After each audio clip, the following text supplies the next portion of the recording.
Hey, what is up YouTube? It's Malorn here and I'm here with another wonderful video for you guys today. We are currently in Krakatopia, but this video is not about has nothing to do with Krakatopia. We're actually going to be talking about Sybil, I don't know how you say his name, at the end of the world of Empyrea.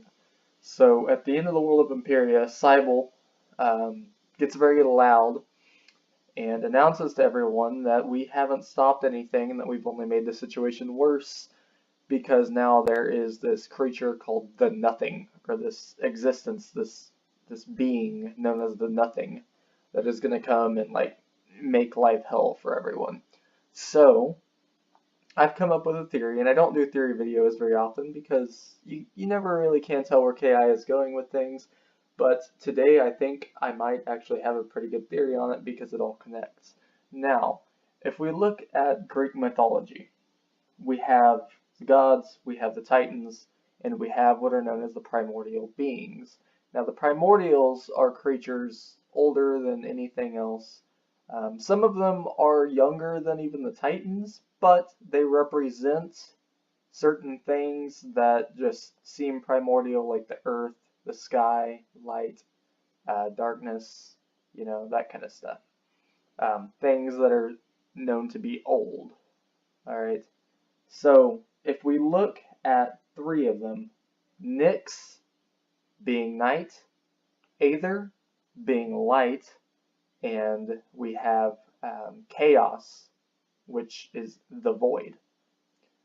Those are three primordials in Greek mythology. We can link two of those directly with two of the primordial beings of the spiral, Raven and Grandfather Spider. Alright, if we look at Grandfather Spider as Nyx, or night, or shadow, and when it's nighttime it gets dark, there's shadows everywhere, right?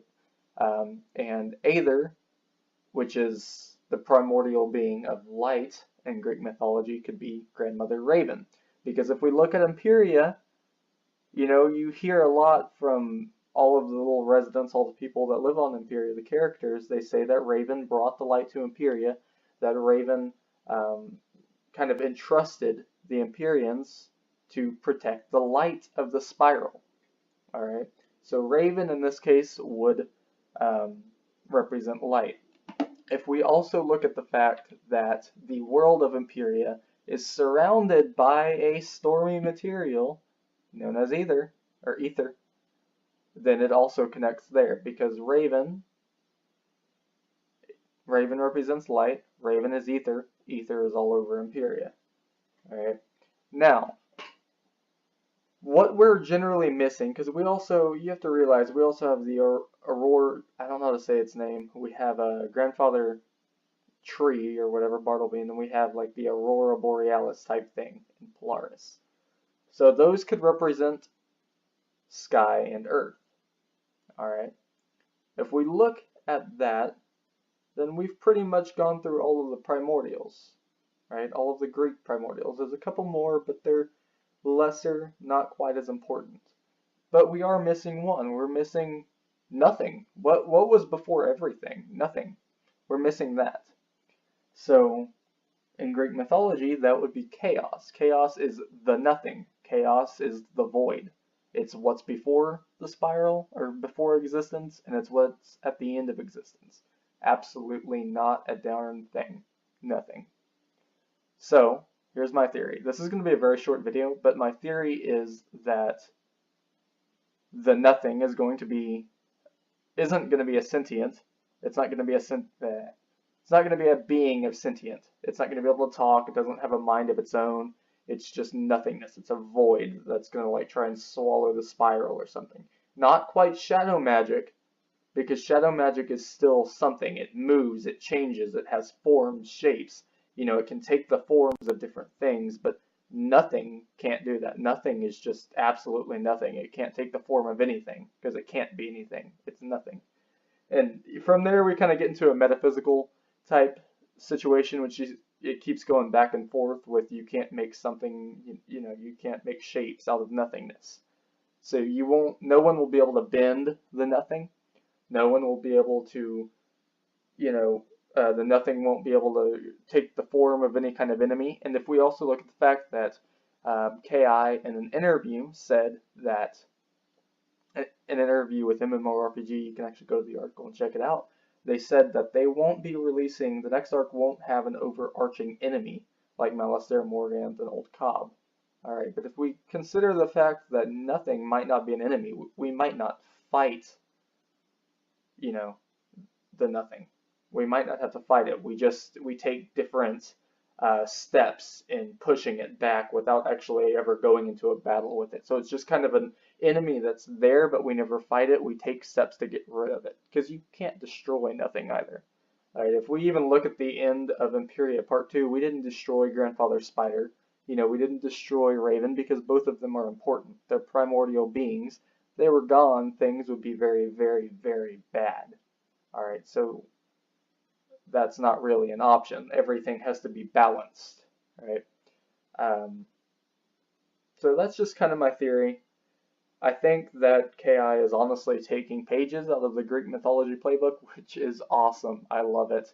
And I really, really hope that they, I don't know, create a very interesting storyline for the next arc, especially if it involves, you know, the nothing or the void. I think it's going to be really interesting. Empyrea Part 2, just Empyrea in general blew me away. Beautiful world, amazing storyline, just incredible all the way around. Alright. I haven't actually finished the World of My Storm, but I have seen the ending. I've watched, I tend to, you know, watch all of the live streams and videos, so I know what the storyline is so that I can just skip through everything else. But I have viewed basically the entire last 2 hours of gameplay for Wizard101, and it's beautiful. Like, on this one, I'm going to give KI a high five, because Mirage was okay. I liked the storyline, but to be honest, I didn't like the fact that there wasn't much variety in the enemies. And I love that Empyrea Part 2 brought in, what were they, like the Mythies or whatever? That was awesome, because that brought so much variety. You know, there were all these different creatures, and they looked so cool, right? So that was pretty neat. I really appreciate that they did that too. As for how I think we're going to defeat this new enemy, the Nothing, I think that we're going to use whatever is behind the door, whatever is behind that gate in the Arcanum. I think whatever magic is behind there, it's obviously destroying all the life around it. So it's clearly very, very dangerous and very, very powerful. But our wizards have managed to tame some really powerful magic. We've managed to pretty much tame shadow magic, at least within ourselves, you know. So I think that the whole point is we're going to be able to handle this new powerful magic when it comes out. You know, and if we look at Monstrology as an entire separate school of magic where we can summon the souls of our enemies regardless of how powerful they were, I think we have a, you know, I think we're pretty powerful at this point. We're almost godlike, you know, especially if you look at the end of Empyrea Part 2. Alright guys, well, I'm going to go ahead and end the video here. I hope you guys enjoyed. Be sure to leave a like, be sure to comment, and be sure to subscribe for more amazing videos. I'll see you guys next time, and peace out.